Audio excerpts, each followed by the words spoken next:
الحمد لله نحمده ونستعينه ونستغفره ونؤمن به ونتوكل عليه ونعوذ بالله من شرور أنفسنا ومن سيئات أعمالنا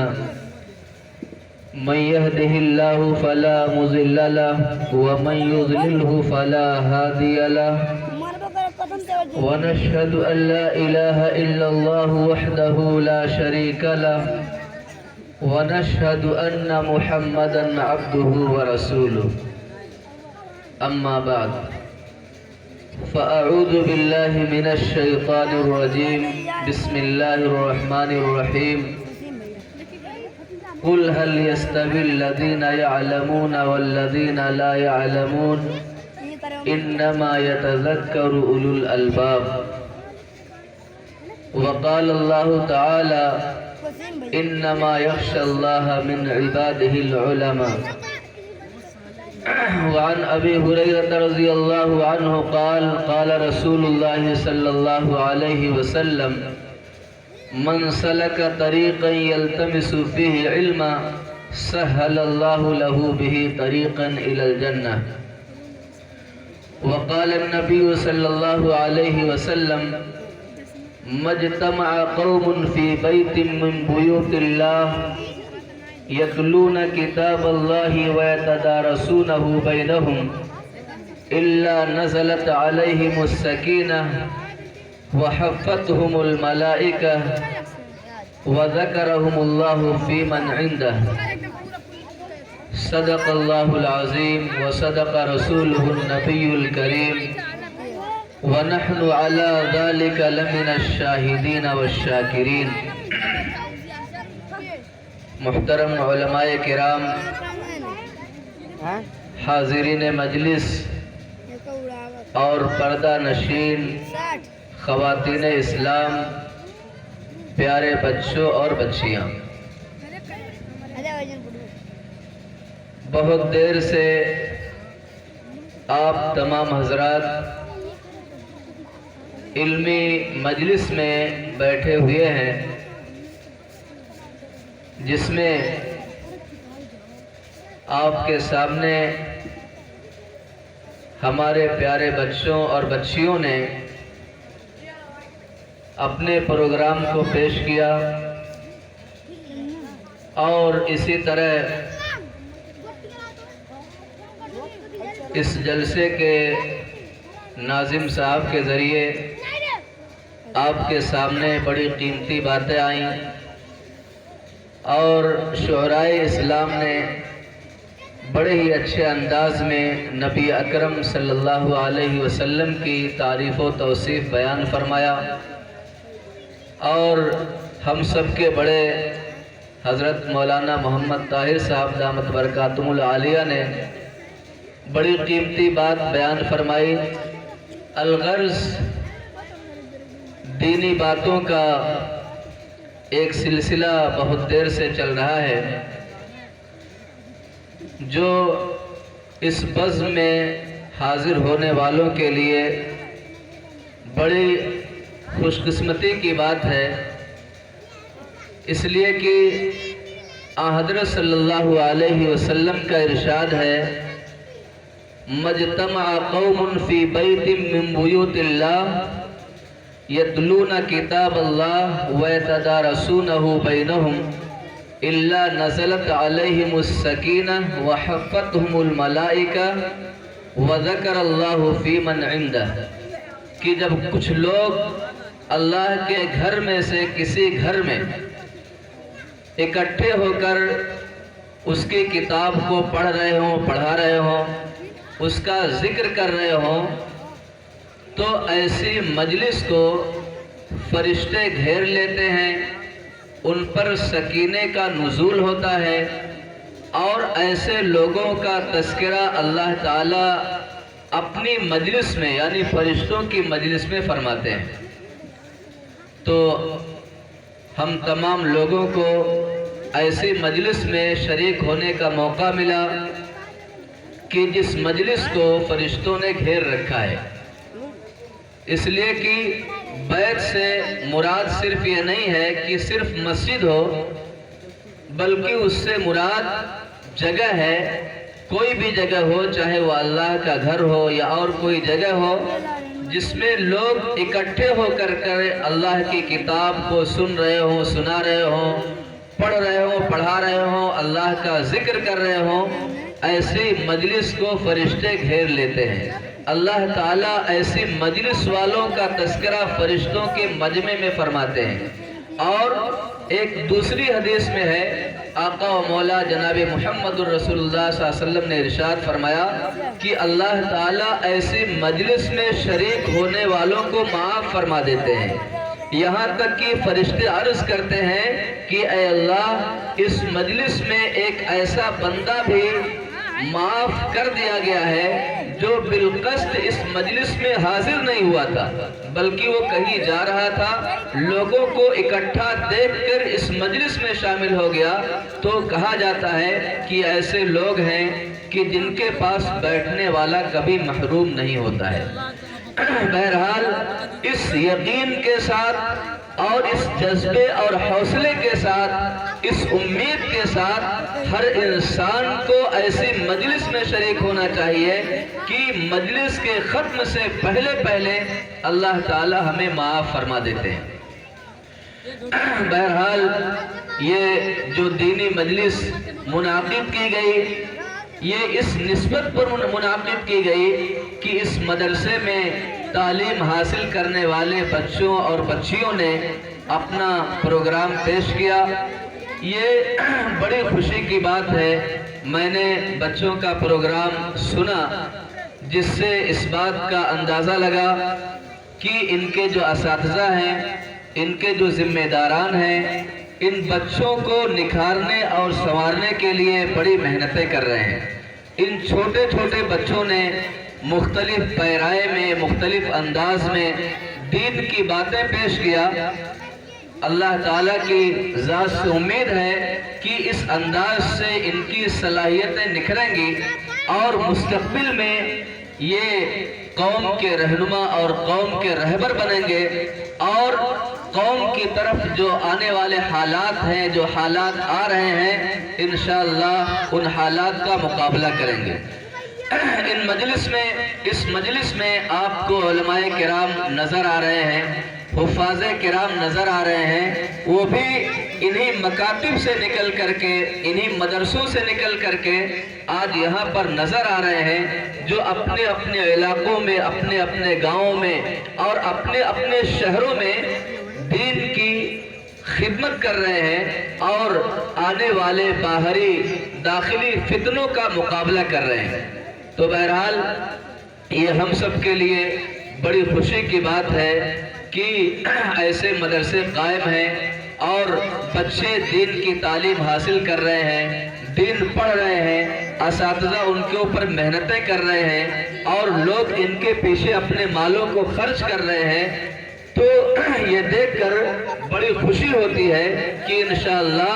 قیامت تک محمد عربی صلی اللہ علیہ وسلم کا لایا ہوا دین اپنی حقیقت کے ساتھ محفوظ رہے گا۔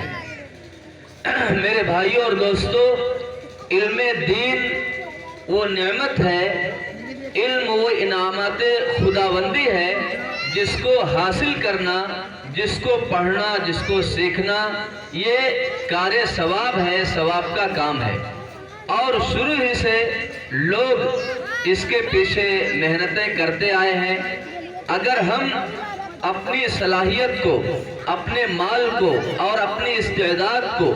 ان بچوں کو پڑھانے کے پیچھے ہم صرف کریں گے تو انشاءاللہ یہ بچے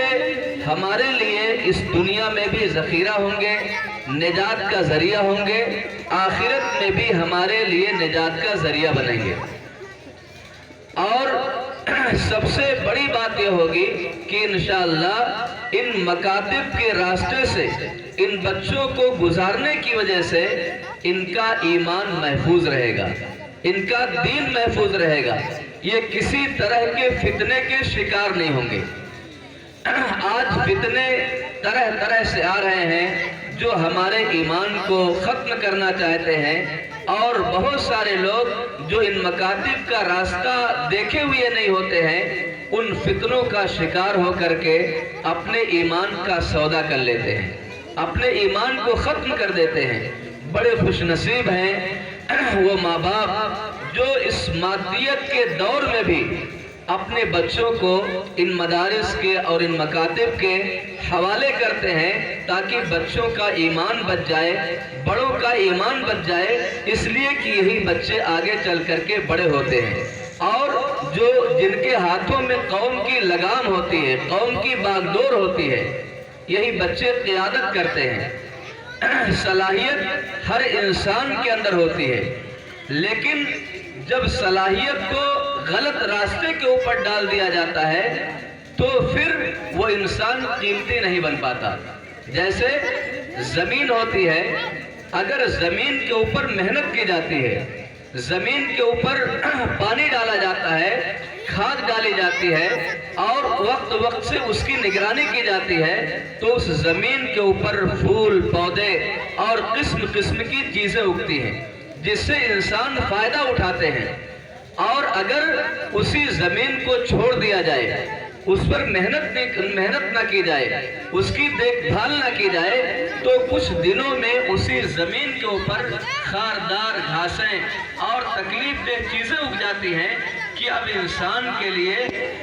اس زمین سے فائدہ اٹھانا بڑا مشکل ہو جاتا ہے، بلکہ وہ زمین زہریلے جانوروں کا ٹھکانہ ہو جاتی ہے۔ تو اسی طریقے سے ہر انسان کے اندر، ہر بچے میں صلاحیت ہوتی ہے، اگر اس بچے کے اوپر محنت کی جائے، اس بچے کی صلاحیت کو نکھارا جائے، اس بچے کو پروان چڑھانے کے لیے محنت کی جائے تو وہی بچہ آگے چل کر کے عالم دین بنتا ہے، حافظ قرآن بنتا ہے، اپنے ماں باپ کی آنکھوں کا ٹھنڈک بنتا ہے، قوم کے لیے ذریعہ نجات بنتا ہے۔ اور اسی بچے کو جب چھوڑ دیا جاتا ہے، اس پر محنت نہیں کی جاتی ہے اور اس کی دیکھ بھال نہیں کی جاتی ہے تو وہی بچہ شراب پی کر کے سڑکوں پر پڑا رہتا ہے، کسی کی عزت کے ساتھ کھلواڑ کرتا ہے، کسی کو تکلیف دیتا ہے، کسی کو ناجائز مقدمات میں پھنسانے کی کوشش کرتا ہے۔ تو ہمارے اساتذہ جو ان مکاتب کے اندر، مدارس اسلامیہ کے اندر معمولی تنخواہوں پر یہ کام کر رہے ہیں کہ قوم کے بچوں کو نکھارنے کی کوشش کر رہے ہیں، قوم کے بچوں کو ابھارنے کی کوشش کر رہے ہیں، اور معمولی تنخواہوں پر اپنی صلاحیت کو ان بچوں کے اوپر کھپا رہے ہیں، سرپرستوں کو چاہیے، قوم کے لوگوں کو چاہیے کہ ایسے لوگوں کی عزت کریں، ان کے ساتھ ادب و احترام کے ساتھ پیش آئیں اور ان کی خدمت کرنے کو اپنے لیے فخر کی چیز سمجھیں۔ آج یہ چیز ہمارے معاشرے سے ختم ہوتی جا رہی ہے، آج علماء سے تعلقات لوگوں کے کم ہوتے جا رہے ہیں، علماء کرام کو حقارت کی نگاہ سے دیکھا جا رہا ہے، حالانکہ ایسا نہیں ہے کہ ایک عالم دین، ایک حافظ قرآن جس نے اپنی جوانی کو ان مدارس میں وقف کر دیا، ایسا نہیں ہے کہ وہ ان چہار دیواریوں سے باہر نکل کر کے اپنے روزی روٹی کا انتظام کریں، اپنے کھانے پینے کا انتظام کریں، یہ سب کچھ کر سکتے ہیں، لیکن اس لیے انہوں نے مکاتب اور مدارس کے اندر اپنے آپ کو روک رکھا ہے کہ کہیں رب کا قرآن ضائع نہ ہو جائے، نبی مکرم صلی اللہ علیہ وسلم کی احادیث مبارکہ ضائع نہ ہو جائے، یا لوگوں کے اندر سے آہستہ آہستہ ایمان نکل نہ جائے۔ اس لیے ان مدرسوں کے اندر رہ کر کے بے لوث خدمات انجام دیتے ہیں، وہ سب کچھ کر سکتے ہیں، اپنی کمائی، اپنے گزر بسر کا سامان وہ مہیا کر سکتے ہیں، لیکن اس کے باوجود صرف اس لیے روکے ہوئے ہیں اپنے آپ کو کہ کہیں رب کا قرآن ضائع نہ ہو جائے۔ تو اس لیے ہمیں چاہیے کہ اپنے علماء کی، اپنے حفاظ کی، مکاتب و مدارس میں کام کرنے والوں کی، دینی خدمات کرنے والوں کی ہم قدردانی کریں۔ ان سے ہم محبت کریں اور ان سے اپنے تعلقات کو مضبوط رکھیں۔ ان سے اپنے تعلقات کو مضبوط رکھنا آپ کے ایمان کو نفع دے گا۔ آپ حضرات کو معلوم ہوگا کہ اس زمانے کے اندر، اس دور کے اندر ایک فتنہ وجود میں آیا ہے جس کے بارے میں آپ حضرات کو پتہ ہوگا کہ بہار کے ایک شخص نے اپنے آپ کے بارے میں دعویٰ کیا ہے کہ وہ مہدی ہے، یعنی امام مہدی علیہ السلام، اور پھر دعویٰ کیا کہ وہی حضرت عیسیٰ علیہ السلام ہے۔ اب اس کے فتنے کا شکار عام طور سے ایسے لوگ ہوتے ہیں جن کا تعلق علماء سے نہیں ہوتا ہے، اور جن کا مطالعہ حدیث کے اوپر نہیں ہوتا ہے، جن کا مطالعہ قرآن کا نہیں ہوتا ہے۔ جب وہ ایسی باتیں وہ سنتے ہیں تو نبی آخر الزماں کی تعلیمات کو بھول کر کے کسی اجنبی شخص کو کوئی عیسیٰ مان لیتا ہے، کوئی مہدی مان لیتا ہے، اور پھر ان کا ایمان خطرے میں پڑ جاتا ہے۔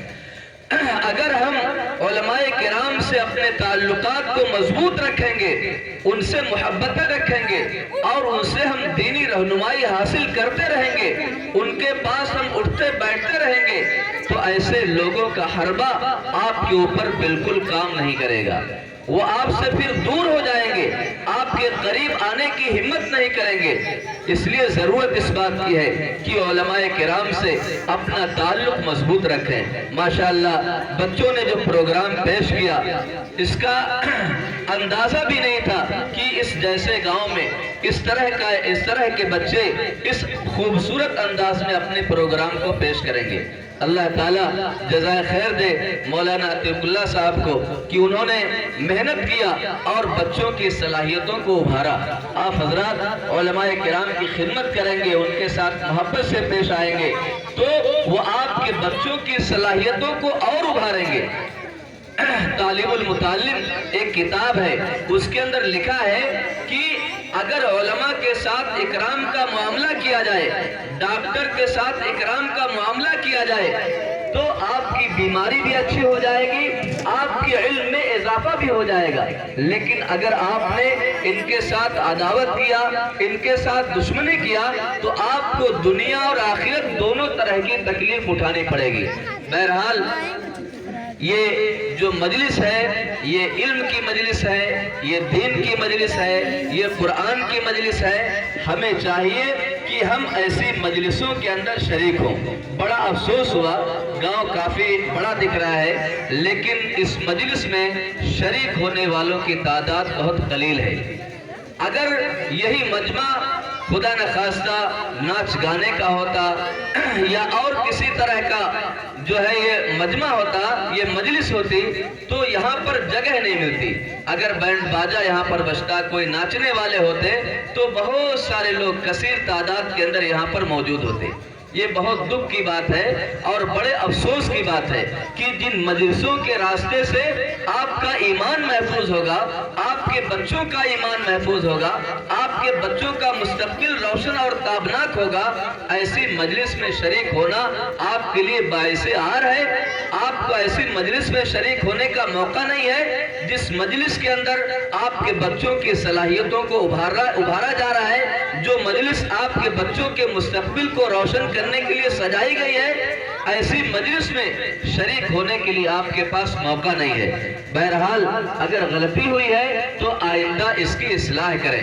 ایسی مجلسوں کے اندر شریک ہوں جس کے اندر آپ کے بچے آپ کے سامنے قرآن سنائیں، آپ کے سامنے کلمہ سنائیں اور حمد و نعت سنائیں، اور آپ کے پاس اس کا موقع نہ ہو، یہ بڑے دکھ اور افسوس کی بات ہے۔ بہرحال میرے بھائی اور دوستو، علم یہ اللہ رب العزت کی طرف سے یہ بڑا قیمتی عطیہ ہے۔ جتنا انسان کے اندر علم ہوتا ہے، جتنا انسان کے اندر اللہ کے قرب حاصل کرنے کے اسباب ہوتے ہیں، انسان اسی اعتبار سے ترقی کرتا جاتا ہے۔ اس لیے قرآن مجید کی جو پہلی آیت اتری، اقرأ بسم ربک الذی خلق، اپنے رب کے نام سے پڑھیے۔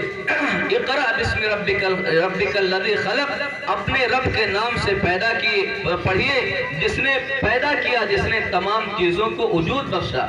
یہ اس علم کی فضیلت ہے۔ حضرت آدم علیہ السلام کو فرشتوں کے اوپر جو امتیاز بخشا گیا،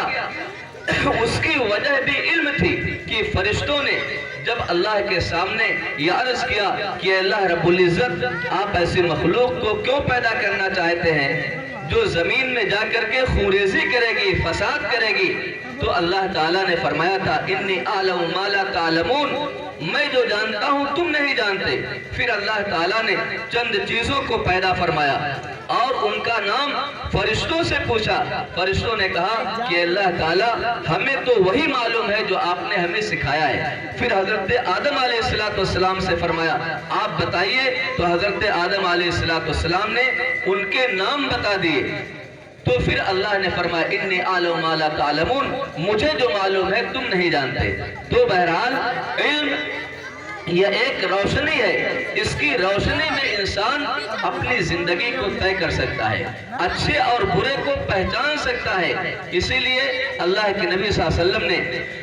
اس علم کی فضیلت کو بیان کرتے ہوئے ارشاد فرمایا من سلک طریقا یلتمس فیہ علما سہل اللہ لہ بہ طریقا الی الجنہ، کہ جو علم کے کسی راستے پر چلتا ہے، جو علم حاصل کرنے کے لیے کوئی راستہ طے کرتا ہے، اللہ تعالیٰ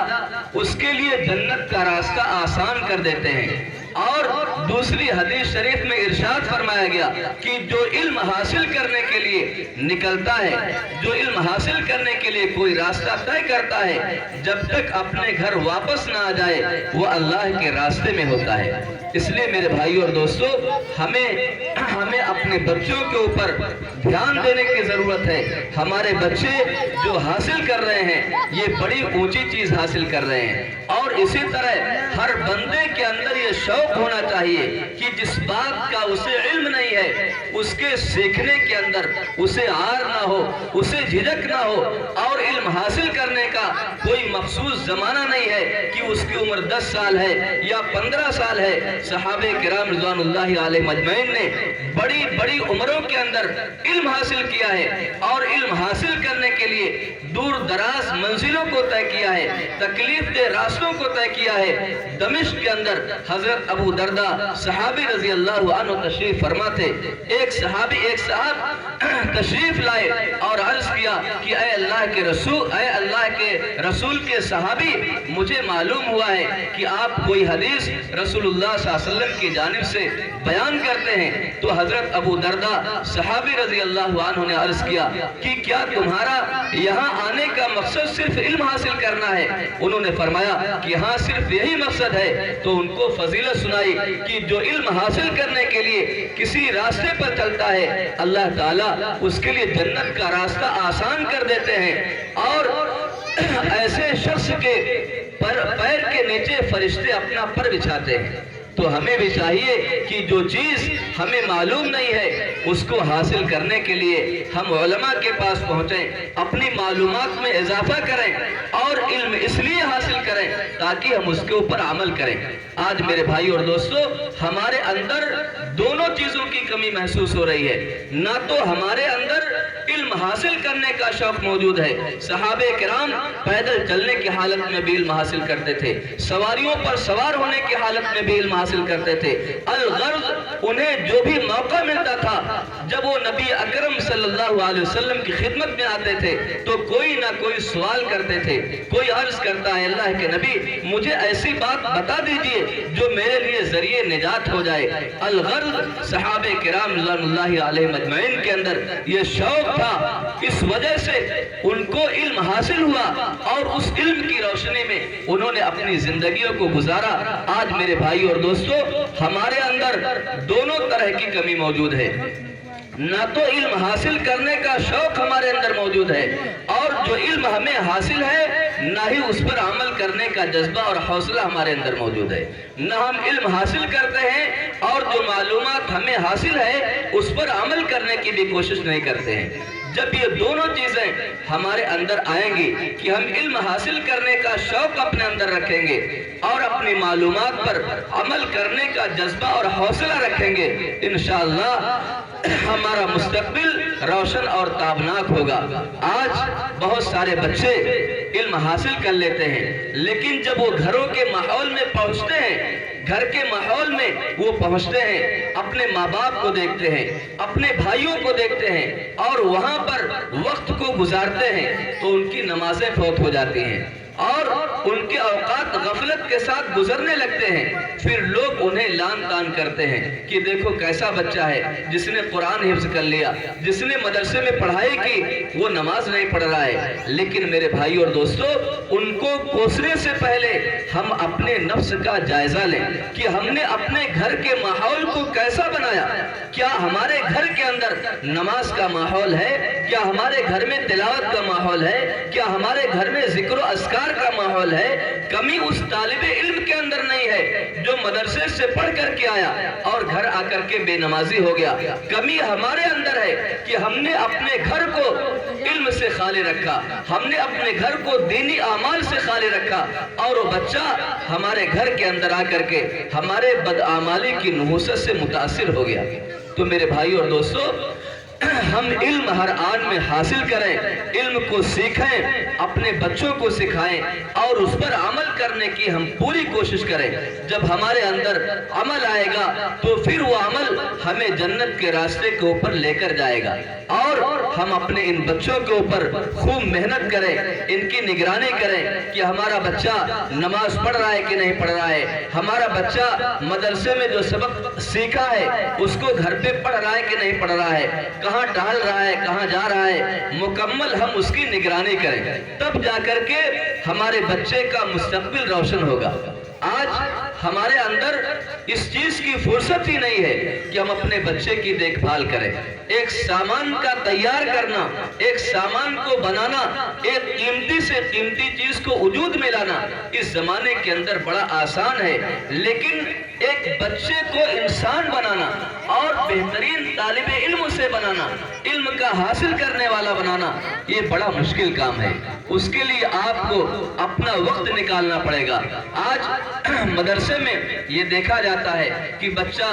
گھر پہ موجود ہے, ہفتے بھر 15 دن جو ہے گھر ہی پر موجود ہے, گلی کوچوں میں ٹہل رہا ہے, لیکن سرپرستوں کو اس کی خبر ہی نہیں ہوتی کہ ہمارا بچہ مدرسے گیا کہ نہیں گیا. جب مدرسے کی طرف سے گھر والوں کو خبر دی جاتی ہے تب انہیں معلوم ہوتا ہے. یہ ہماری فکر ہے اپنے ان نونہالوں کے بارے میں.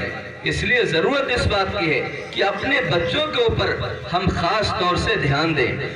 یہی وہ زمانہ ہے کہ جس کے اندر دھیان دینے کی ضرورت ہے. اگر ہم نے کچھ دن ان کے اوپر دھیان دے دیا تو انشاءاللہ ان کی اگلی زندگی بڑی روشن اور تابناک ہوگی. ہم اپنے گھروں کے ماحول کو اچھا بنائیں, ہم اپنے آپ کو اچھا بنانے کی کوشش کریں, پھر یہ بچے ہمارے لیے اس دنیا کے اندر بھی راحت کا سامان بنیں گے, آخرت میں بھی ہمارے لیے راحت کا سامان بنیں گے.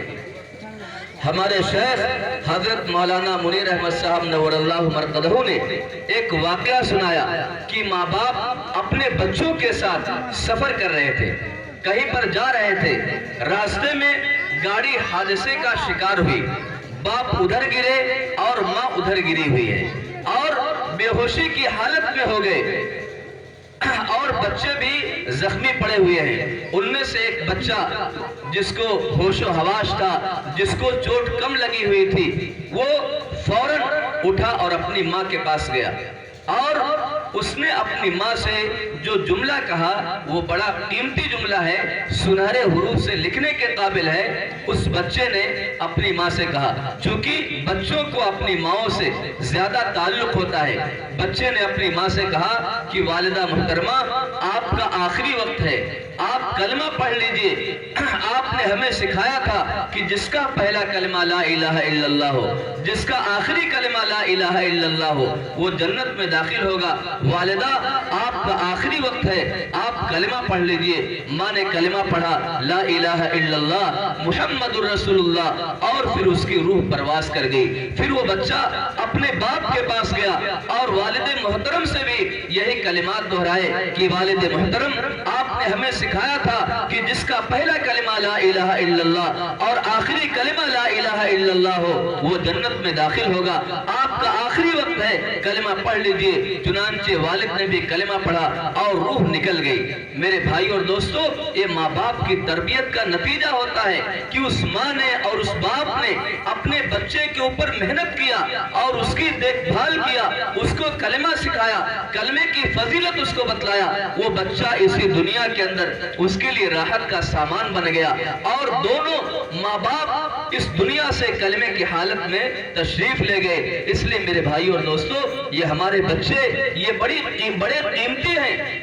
قرآن مجید کے اندر اللہ تعالیٰ نے جو دعا سکھلائی ہے، ربنا ہب لنا من ازواجنا وذریاتنا قرۃ اعین واجعلنا للمتقین اماما۔ اے ہمارے پروردگار، ہمیں ایسی بیویاں عطا فرمائیے، ہمیں ایسی اولاد عطا فرمائیے جو ہماری آنکھوں کا ٹھنڈک بن جائیں۔ ربنا ہب لنا من ازواجنا وذریاتنا قرۃ اعین، جو ہماری آنکھوں کا ٹھنڈک بن جائیں۔ واجعلنا للمتقین اماما، اے اللہ ہمیں متقیوں کا سردار بنا دیجئے۔ میرے بھائی اور دوستو، اگر ہم اپنے بچوں کے اوپر محنت کریں گے، ان کی دیکھ بھال کریں گے، ان کی نقل و حرکت کے اوپر نگاہ رکھیں گے، تو انشاءاللہ اسی دنیا میں یہ ہمارے بچے ہماری آنکھوں کا ٹھنڈک بنیں گے، ہمارے لیے راحت کا سامان بنیں گے۔ اللہ تعالیٰ ہمیں متقیوں کا سردار بنائیں گے۔ بڑا افسوس ہوتا ہے اور بڑا دکھ ہوتا ہے جب ایسے بچوں کو دیکھا جاتا ہے جن کی بچپن میں تربیت نہیں کی جاتی ہے، جن کی پرورش نہیں کی جاتی ہے، جن کی نقل و حرکت کے اوپر نگاہ نہیں رکھی جاتی ہے، جن کو اچھے اخلاق سکھائے نہیں جاتے ہیں، جنہیں نبی اکرم صلی اللہ علیہ وسلم کا دین سکھائے نہیں جاتا ہے۔ پھر وہ بچے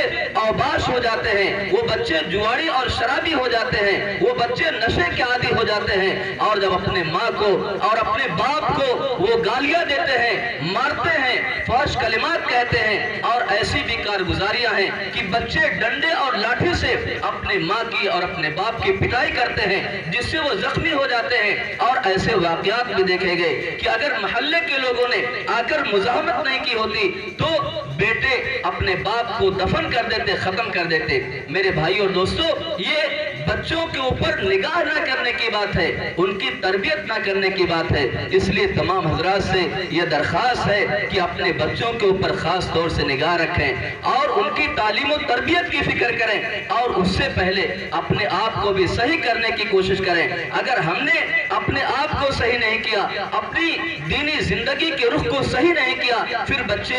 آگے بڑھے، پڑھ لکھ کر کے عالم ہوئے، حافظ ہوئے، اور گھر کا ماحول تبدیل نہیں ہوا، تو آپ کے بد اعمال سے یہ بھی متاثر ہو جائیں گے، اس نحوست کے اندر مبتلا ہو جائیں گے۔ اس لیے میرے بھائی اور دوستو، ہم اپنے بچوں کے اوپر خاص طور سے دھیان دیں، اور جو